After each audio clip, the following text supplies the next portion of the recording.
Hello friends, आपका स्वागत है मेरे इसी के न्यू वीडियो में। दोस्तों, आज इस वीडियो में हम बात करने वाले हैं एरिथमेटिक ऑपरेटर्स के बारे में। बहुत सारे different types of arithmetic operator है और उसका यूज भी डिफरेंट टाइप्स ऑफ होता है और ये मोस्ट इंपोर्टेंट है किसी भी प्रोग्रामिंग लैंग्वेज में। अगर आपको ये एरिथमेटिक ऑपरेटर इस लैंग्वेज में आ गए, पीएचपी लैंग्वेज में आ गए, तो आपको किसी भी लैंग्वेज में आ सकते हैं।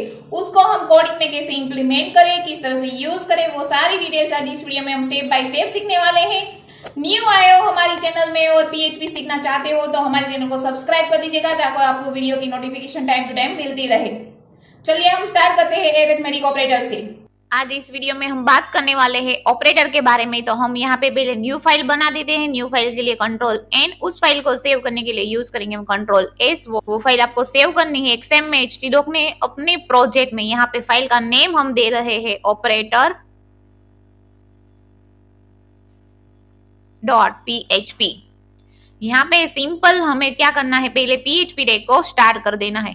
बहुत सारे डिफरेंट टाइप्स ऑफ ऑपरेटर्स है, उसमें पहले जो हम बात करने वाले हैं उस ऑपरेटर का नाम है एरिथमेटिक ऑपरेटर।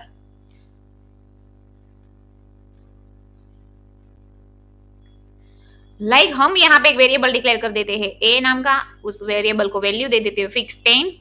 b नाम का वेरिएबल हम असाइन कर लेते हैं, उसको वैल्यू दे रहे हैं 5। तो यहाँ पे फर्स्ट जो हम बात करने वाले हैं ऑपरेटर में, उसमें फर्स्ट ऑपरेटर है एरिथमेटिक ऑपरेटर। उसमें क्या करना है, सिंपली आपको यहाँ पे हम एक सम नाम का वेरिएबल ले लेते हैं। Sum equal to $a plus $b। यहाँ पे हम इको करके चेक कर लेते कि हमें आउटपुट क्या मिल रहा है। तो हमारा यहाँ a वैल्यू है 10, b है हमारा 5। तो दोनों का सम होके हमें यहाँ पे 15 आंसर आना चाहिए। चलिए हम एक बार हमारा आउटपुट चेक कर लेते हैं। हमें क्या करना है, अपना गूगल क्रोम ओपन कर देना है, लिखना है लोकल होस्ट, अपने प्रोजेक्ट का नाम, देन अपनी फाइल का नेम operator.php। यहाँ पे देखिए हमें आंसर मिल रहा है 15। लाइक हमें कुछ इस तरह से आउटपुट चाहिए, $a डॉट सिंगल कोट्स में प्लस की sign $b dot single quotes में इक्वल टू की साइन डॉट हमारा सम। तो हमें आउटपुट कुछ लाइक इस तरह से मिलेगा। हमने लास्ट टाइम देखा था कि डॉट का मीनिंग क्या होता है, तो कॉन्केट करना। तो ये डॉट क्या करेगा, ए को कॉन्केट करेगा किससे, प्लस साइन से। देन हमने बी के पास डॉट किया है, मीन्स वो कॉन्केट करेगा किसको, बी प्लस को।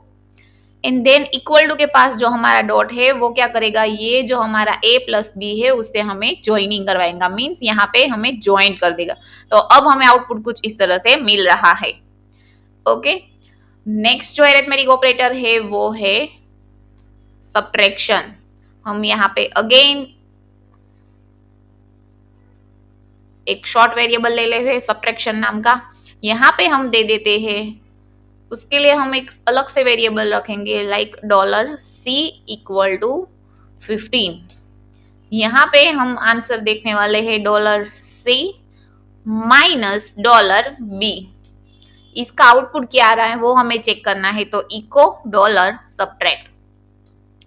यहाँ c की वैल्यू कितनी है 15, b की वैल्यू कितनी है 5। तो हमें यहाँ पे आंसर आना चाहिए 10।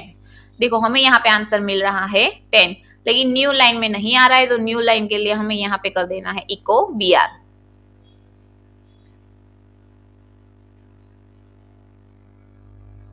ओके, देन जो ऑपरेटर है वो है मल्टीप्लिकेशन। तो उसके लिए हम एक शॉर्ट वेरिएबल ले रहे हैं multi equal to $a multiply $b echo $मल्टी। तो इसका हमें आंसर क्या आना चाहिए, a की वैल्यू है 5, b की वैल्यू है, a की वैल्यू है 10, b की वैल्यू है 5। तो हमें यहाँ पे 15 आंसर आना चाहिए। देन ऐसे ही हम देख लेते हैं डिवीजन नाम का हमारा operator, division equal to $a divide $b।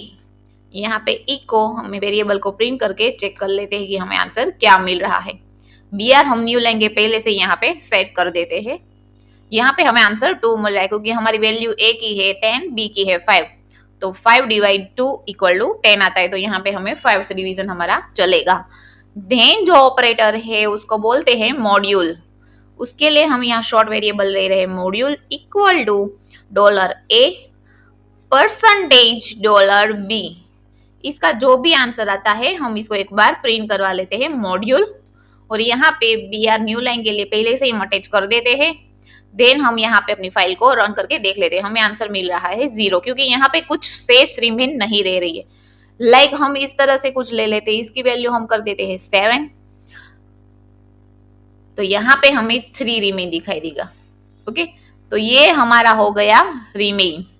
तो हमने बात करी सारे एरिथमेटिक ऑपरेटर के बारे में, और सारे एरिथमेटिक ऑपरेटर में हमने एक सिंपल बेसिक एग्जांपल में देखा कि किस तरह से वर्क करता है और कैसे हमें उसे कॉल कर सकते हैं। अगर आपको इसमें कुछ भी कंफ्यूजन लगता है, कुछ भी डाउट लगता है, तो आप मुझे कमेंट बॉक्स में कमेंट करके पूछ सकते हो। और मेरे ऐसे ही वीडियो देखने के लिए मेरे यूट्यूब चैनल को लाइक कीजिए, सब्सक्राइब कीजिए एंड फॉलो कीजिए। Thank you.